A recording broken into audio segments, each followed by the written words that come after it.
Hey guys, welcome back to another video. आज का video जो है वो मेरा काफ़ी दिनों के बाद आ रहा है, क्योंकि मैं काफ़ी चीज़ें करने में बिजी था।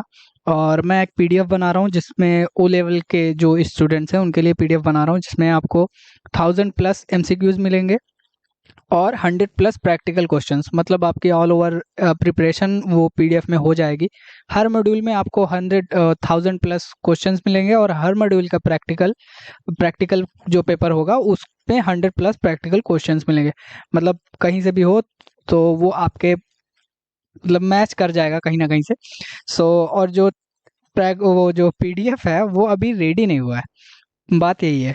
और वो पीडीएफ को बनाने में काफ़ी ज़्यादा टाइम लग रहा है और ओ लेवल के एग्जाम्स एकदम करीब आ चुके हैं। अभी तक वो बना नहीं है। आई होप जुलाई तक बन जाएगा। और जब जैसे ही बन जाएगा मैं आपको इन्फॉर्मेशन दूंगा आगे की। आज के वीडियो स्टार्ट करते हैं। सबसे पहले मैं क्या करता हूँ, सबलाइम ओपन कर लेता हूँ। लास्ट वीडियो में आई थिंक मैंने कार्ड पढ़ाया था, कार्ड.html कार्ड बनाना सिखाया था। उसमें कार्ड से विजेट कैसे बना सकते हैं और काफ़ी अदर चीज़ें भी सिखाई थी। आज हम पढ़ेंगे HTML के डिफ़ॉल्ट्स के बारे में। जैसे कि हेडिंग का साइज क्या होता है, HTML में क्या होती है, HTML में कितनी तरह की हेडिंग होती है, वो होती है 6 तरह की, H1 से लेके H6 तक। ठीक है, टाइटल में डाल देता हूँ डिफ़ॉल्ट्स, कंट्रोल S सेव करेंगे H1। इसकी हेडिंग साइज होती है 36 पिक्सल्स। ठीक है, जैसे मैंने लिखा हेलो कॉमा वर्ड। ठीक, हाफ हाफ स्प्लिट कर लेते हैं। ये हेलो वर्ड की जो साइज है ये 36 पिक्सल है। ठीक है, अब जो दूसरी हेडिंग आती है HTML में, दैट इज H2। H2 की साइजिंग क्या होती है, H2 की साइजिंग होती है 30 px।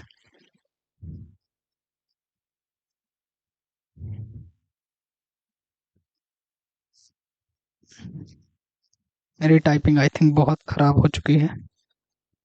ठीक है, H2 की जो साइजिंग होती है वो होती है 30 px। H1 को H2 कर देते हैं और यहाँ पर भी सेम। ठीक है, इसकी साइजिंग क्या होती है 30 px। फिर उसके बाद आता है S3। मैं सबको प्रैक्टिकल करके नहीं बता रहा, लेकिन मैं आपको बता दे रहा हूँ साइजिंग। S3 की साइजिंग होती है 24 px यानी 24 px। और H4 की साइजिंग होती है 20 px यानी 20 px। और H5 की साइजिंग होती है 18 px या 18 px। और H6 की जो साइजिंग होती है वो होती है 16 px या 16 px। ठीक है, HTML में केवल 6 तरह की हेडिंग्स आती हैं, लेकिन जो हमारा W3 CSS है उसमें आप मैं क्या बताऊं, tiny, small, medium, large, X large, double X large, triple X large और W3 जंबो, यानी 8 तरह की हेडिंग्स हो सकती हैं हमारा जो W3 CSS है उसमें। ठीक है, W3 CSS की फाइल को लिंक करेंगे, सिंपली लिंक कर देंगे। href अभी मुझे नेट की ज़रूरत है, तो मैं क्या करता हूँ W3, ये है हमारी फाइल। अब इसी का लिंक हम क्या कर देते हैं, पेस्ट।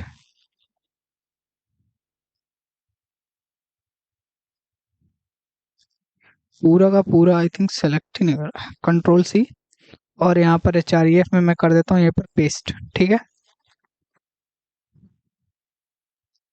HTML में कितने तरह की हेडिंग्स होती हैं, दैट इज 6 तरह की। लेकिन हमारा जो W3 CSS है उसमें कितनी 8 तरह की हेडिंग हो सकती हैं। तो मैं आपको वो दिखा देता हूँ कैसे होता है। जैसे मैंने ले लिया पी टैग के बाद मैं एक टेक्स्ट ले लेता हूँ। ठीक है, अब आप इस टेक्स्ट में क्या कर सकते हो, सिंपली क्लास लगा सकते हो। क्लास लगाने के लिए क्या, W3 टाइनी यूज कर सकते हो। टाइनी में क्या होता है, टाइनी एकदम छोटी क्लास है, मतलब सबसे छोटा जो टेक्स्ट का साइज हो सकता है दैट इज W3 टाइनी। फिर उसके बाद आप क्या कर सकते हो, W3 स्मॉल। स्मॉल करोगे तो थोड़ा सा बड़ा हो जाएगा, आप देखो टेक्स्ट का साइज थोड़ा सा बड़ा हो गया। स्मॉल के बाद आता है मीडियम। और ये जो मीडियम होता है यही होता है डिफॉल्ट। ये आपका W3 CSS में डिफॉल्ट साइज होता है मीडियम। सपोज मैं यहाँ पर एक और क्लास लगा रहा हूँ और यहाँ पर भी सेम टेक्स्ट में लिख दे रहा हूँ।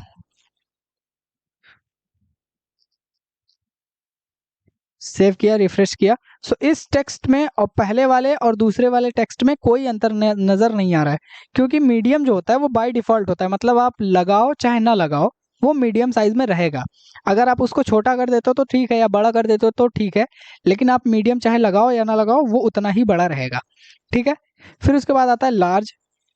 अब जो दूसरा वाला फॉन्ट है, जो दूसरा वाला हमारा डेटा है, ये थोड़ा सा बड़ा हो जाएगा। जैसे ही रिफ्रेश करेंगे तो ये थोड़ा सा बड़ा हो गया, लार्ज है। फिर उसके बाद क्या है, एक्स लार्ज, एक्सएल जिसको बोलते हैं। फिर उसके बाद आता है डबल एक्स लार्ज। फिर डबल एक्स लार्ज हमने कर दिया, थोड़ा सा और बड़ा हो गया। फिर आता है ट्रिपल एक्स लार्ज, और ये सब केवल टेक्स्ट के लिए, ठीक है, ट्रिपल एक्स लार्ज। फिर उसके बाद आता है जंबो, ये सबसे बड़ा टेक्स्ट होता है हमारा, ठीक है। ये W3 CSS का सबसे बड़ा टेक्स्ट स्टाइल होता है, सबसे बड़ी क्लास होती है टेक्स्ट के लिए, ठीक है। कौन सी, W3 जंबो। तो एक बार फिर से रिपीट करता हूँ। आपने अगर आपको याद ना हो या लिख लो, सबसे अच्छा होता है लिख लेना। सो सबसे पहला जो होता है हमारा फंट का size, that is W3 dash tiny. दूसरा होता है W3 स्मॉल। तीसरा होता है W3 मीडियम। और मीडियम जो होता है वो बाय डिफॉल्ट होता है, मतलब आप उसको लगाओ या ना लगाओ वो मीडियम ही रहेगा। और फिर उसके बाद आता है W3 लार्ज। फिर उसके बाद आता है W3 एक्स लार्ज। फिर आता है W3 डबल एक्स लार्ज। फिर आता है W3 ट्रिपल एक्स लार्ज, और लास्ट में आता है W3 जंबो, ठीक है। अब आप चाहो तो CSS में क्या कर सकते हो, CSS का यूज़ करके अपने फॉन्ट को, ज़रूरी नहीं कि जंबो है तभी, आप चाहो तो और भी चीज़ें यूज़ कर सकते हो। जैसे आप क्या किया, W3 टाइनी आपने किया, अब आप यहाँ पर CSS भी लगा सकते हो। जैसे स्टाइल एट्रीब्यूट का यूज़ किया, आप यहाँ पर फंट साइज से इसका साइज सेलेक्ट कर सकते हो। जैसे कि बाय डिफॉल्ट हेडिंग का साइज कितना होता है, H1 का 36px, तो 36px कर देने से ये क्या हो जाएगा, 36px का हो जाएगा। इसको हटा देते हैं, ठीक है। सो ये H1 जैसा इसका साइज हो जाएगा, ठीक है। सो आप चाहो तो ये CSS का भी यूज कर सकते हो।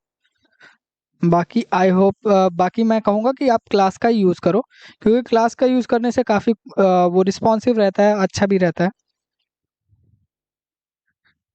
W3 लार्ज कर देता हूँ, सेव किया, रिफ्रेश किया, सो ये लार्ज है अभी, ठीक।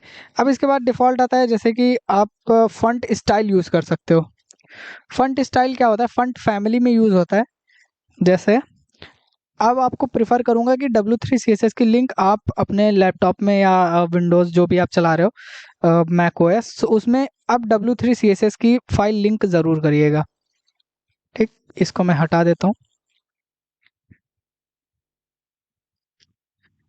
अब देखो, यहाँ पर मैं क्या करता हूँ, CSS की एक फाइल को करता हूँ, साथ में लिंक, स्टाइल टैग लगाया। फिर उसके बाद क्या किया, बॉडी, बॉडी में का क्या कर सकते हैं हम, फंट फैमिली लगाया। फंट फैमिली का यूज करके आपको टेक्स्ट का, सॉरी, फंट स्टाइल कैसे यूज करना है। सपोज आप कर्सिव राइटिंग में लिखना चाहते हो, जैसे आप कर्सिव लिखते हो, कर्सिव किया, फिर उसके बाद सैंस सेरिफ, से क्या होगा, कुछ कर्सिव जैसा कुछ लिख उठेगा, ठीक है। इसमें W3 की एक क्लास भी आती है, W3 डैश कर्सिव। आप चाहो तो इसको कमेंट आउट कर देते हैं।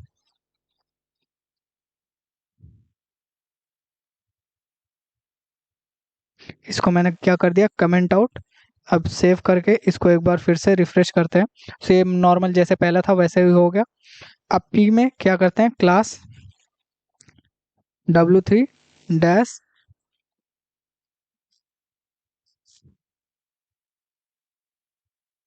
कर्सिव नहीं, ओ सॉरी, ई नहीं लगाया लास्ट में, कर्सिव, ठीक। सो इस तरह से आप कर्सिव यहाँ पर भी कर सकते हो, चाहो तो फंट फैमिली में, या कर्सिव यहाँ पर डायरेक्टली आप कर सकते हो।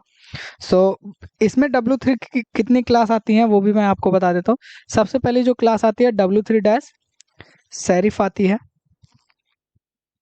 सेरिफ में कुछ इस तरह से लिखा रहता है।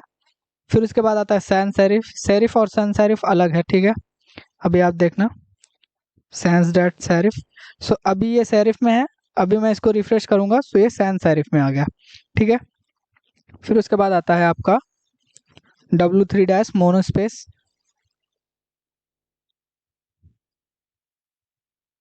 मोनोस्पेस कुछ इस तरह से दिखता है। फिर उसके बाद W3 कर्सिव मैंने बता ही दिया। सो ज़्यादातर हम सैन सेरिफ क्यों यूज़ करते हैं, क्योंकि ये जो होता है 99.8% कंप्यूटर्स में ये इंस्टॉल रहता है। मतलब आप अगर सपोज एक वेब पेज बनाए जिसमें आपने कंटेंट क्या किया, आपने हेलवेटिका में लिख दिया। सो हेलवेटिका जो होता है वो फंट स्टाइल मैक ओएस में 100% है। मतलब सारे मैक यूजर्स में, सारी मैक मशीन जो एप्पल बनाती है उन सब में इंस्टॉल्ड है। लेकिन जो विंडोज़ होता है, विंडोज़ में 7.3% ही, केवल 7.3% विंडोज़ यूज़र हैं जिनके पास हेलवेटिका फॉन्ट स्टाइल है। सो अगर आपने वेब पेज में कुछ भी लिखा है, सो वो क्या करेगा, वो हेलवेटिका में ना डाउनलोड करके वो किसी और फॉन्ट में डाउनलोड कर लेगा। सो इस वजह से आपका वेब पेज खराब दिख सकता है। जो एरियल होता है फंट फैमिली का, जो एरियल होता है वो मतलब सबसे सेफेस्ट कह सकते हैं आप, फंट वेब पेज पर होता है। उसको सबसे सेफेस्ट इसलिए माना जाता है क्योंकि ये विंडोज़ में 99.8% इंस्टॉल रहता है और मैक ओएस में 98.7%। मतलब सारे मैक ओएस और विंडोज़ यूज़र्स दोनों के पास एरियल नाम का फंट फैमिली होती है। ठीक है, इसको लगाते कैसे हैं? लगाने के लिए सिंपली आप फंट फैमिली में एरियल लिखोगे। ठीक है, एरियल मैं लिख के दिखा देता हूँ, लाइक 1 मिनट।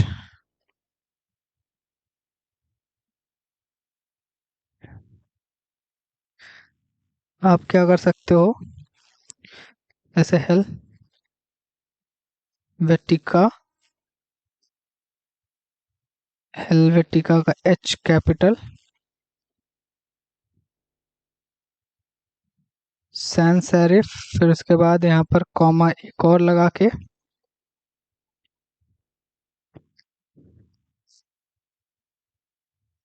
इस तरह से आप फंड फैमिली चेंज कर सकते हो। सो मेरे में आई थिंक मेरे में भी इंस्टॉल्ड नहीं है, इस वजह से ये चल नहीं रहा है।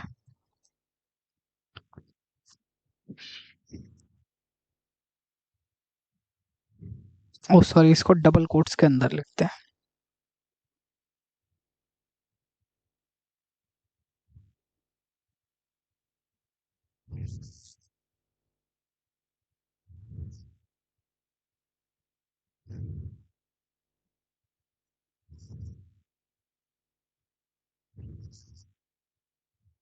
रन क्यों नहीं कर रहा है, I don't know. I think यहाँ पर मैंने पी टैग नहीं लगाया, इस वजह से। ओ, मैं यहाँ पर पहले से ही मोनो स्पेस लगा के बैठा हूँ और मैं सोच रहा हूँ कि यहाँ पर रन क्यों नहीं कर रहा है। हाँ, अभी रन किया, क्योंकि मैंने यहाँ पर मोनो स्पेस की क्लास पहले से ही लगा के रखी थी और यहाँ पर एरियल को ट्राई कर रहा था, सो इस वजह से नहीं रन कर रहा था। सो इस तरह से आप क्या कर सकते हो, एरियल यूज़ कर सकते हो, हेलवेटिका यूज़ कर सकते हो, और वर्दाना यूज़ कर सकते हो, जिनेवा यूज़ कर सकते हो, तहोमा, टेबुच, बहुत सारा, मतलब इतना ज़्यादा फंड फैमिली है कि मैं गिना नहीं सकता। बट जो जो मेन फंड फैमिलीज हैं जो यूज़र ज़्यादा यूज़ कर सकते, वेब वेब डेवलपर ज़्यादा यूज़ करते हैं, वो है पहला एरियल, जो कि सेफेस्ट माना जाता है सबसे ज़्यादा। फिर उसके बाद आता है वर्दाना, जो कि ये भी एक सेफेस्ट है क्योंकि इसमें भी विंडोज़ में 99.8% और मैक मशीन्स में 99.1%, मतलब ये एरियल से भी ज़्यादा है। ठीक है, फिर उसके बाद आता है जिनेवा, फिर उसके बाद आता है तहोमा, फिर ट्रेबुचेत, ऐसे कुछ लिखा है। सो वो सारी चीज़ें हैं। ये सारे फंड फैमिलीज आप अपने वेब पेज में यूज़ कर सकते हो। सिंपली एरियल की जगह आप जो फंड फैमिलीज का मैंने नाम लिया, वो सारी फंड फैमिलीज यूज़ कर सकते हो। मैं उनका नाम लिख देता हूँ। पहला क्या बताया मैंने, एरियल। दूसरा क्या बताया मैंने, हेलवेटिका। इनकी स्पेलिंग्स लिख दे रहा हूँ ताकि आप गड़बड़ ना करो। Verdana, NA। फिर उसके बाद जिनेवा, फिर उसके बाद तहोमा, फिर उसके बाद BUTC, BUCHET, MS। ये सारे फंड फैमिलीज हैं। इनको आप सैन सेरिफ के साथ यूज़ कर सकते हो, एरियल, हेलवेटिका, जेनेवा, वर्डना, तहोमा। और इन सारी फंड फैमिलीज को आप अपने वेब पेज में एक बार ट्राई कर लीजिएगा। तब आपको ज़्यादा अच्छे से समझ में आ जाएगा कि फंड फैमिलीज कैसे वर्क करती हैं। और अगर आपके विंडोज़ में या आपके मैक मशीन में कोई भी फंड फैमिली इंस्टॉल नहीं होगी, पहले से नहीं होगी वो विंडोज़ में, सो आप क्या करिएगा, आप ये लिंक लगा लीजिएगा। इससे में भी आपके विंडोज़ में भी वो रन करने लगे। अगर नहीं होगा तो, अगर होगा तो वो रन करेगा बिना किसी गड़बड़ के। सो आई होप ये भी समझ में आया होगा। इसके बाद डिफ़ॉल्ट्स में आज हमने क्या क्या पढ़ा, सबसे पहले इसको दोहराना बहुत ज़रूरी है, क्योंकि इससे पेपर में क्वेश्चंस आया था, दैट इज H1 की साइजिंग क्या होती है, H1 हेडिंग की साइजिंग क्या होती है, दैट इज 36 px, H2 की 30 px, H3 की 24 px, H4 की 20 px, H5 की 18 px और H6 की 16 px। मैं क्या करता हूँ, लिख देता हूँ कहीं पे थोड़ा सा बड़ा करके।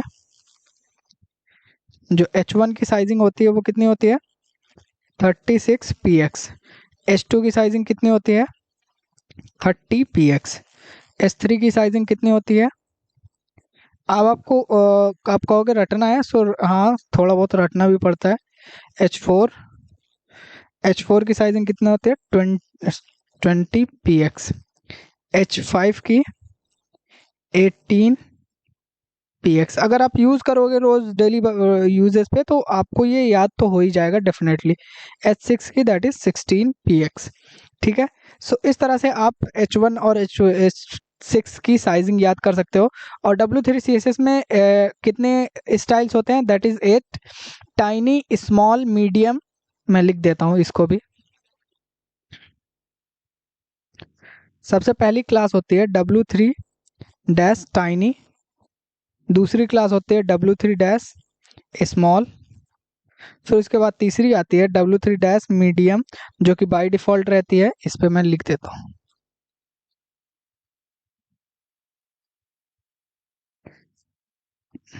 ठीक है, डिफ़ॉल्ट। फिर उसके बाद आती है W3 डैश लार्ज, फिर उसके बाद आता है W3 डैश एक्स लार्ज, फिर उसके बाद आता है W3 dash double X large, फिर उसके बाद आता है W3 dash triple X large, फिर उसके बाद आता है W3 डैश जंबो। ठीक है, जो सेफेस्ट ब्राउज़र के लिए माना जाता है, मतलब एक अगर आप एक वेब डेवलपर हो, सो जो सेफेस्ट फॉन्ट स्टाइल होता है वो क्या होता है, दैट इज एरियल और वर्दाना। ठीक है, और जो H1 से लेकर H6 तक की साइजिंग होती है वो ये होती है, लिखी हुई है सामने। और जो W3 CSS में जो साइजिंग होती है वो 8 तरीके की होती है, tiny, small, medium, large, X large, double X large, triple X large and jumbo. So ये था आज का हमारा वीडियो डिफ़ॉल्ट्स के ऊपर। इसमें से ओ लेवल में काफ़ी सारे क्वेश्चंस आते हैं, दैट इज़ इसमें ये आया था कि बाय डिफ़ॉल्ट कौन सा होता है, वो मीडियम, जो मेरे पेपर में आया था जब मैं पेपर दे रहा था। और H1 की साइजिंग पूछा था कि H1 का साइज़ क्या होता है।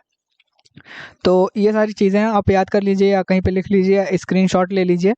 सो इससे क्या होगा, आप जब यूज़ करोगे, सो एक दो बार यूज़ करने के बाद आई होप याद हो ही जाएगा। और अगर वीडियो अच्छा लगा होगा, ये काफ़ी बोरिंग वीडियो था, मैं ये मानता हूँ, क्योंकि ये जो वीडियो था इसमें केवल सीखना बताना बताना था, प्रैक्टिकल जैसा कुछ नहीं था इसमें, ज़्यादातर लेक्चर था। सो आई होप वीडियो अच्छा लगा होगा, और अगर अच्छा लगा होगा तो एक बार तो कोड ज़रूर ट्राई करिएगा, ताकि आपको भी समझ में आ जाए। और PDF की जो जानकारी होगी कि बना नहीं बना, वो सारी चीज़ें मैं आपको आने वाले वीडियोज़ में बताता रहूँगा, अपडेट्स देता रहूँगा। और मिलते हैं नेक्स्ट वीडियो में। Till then keep learning and good bye.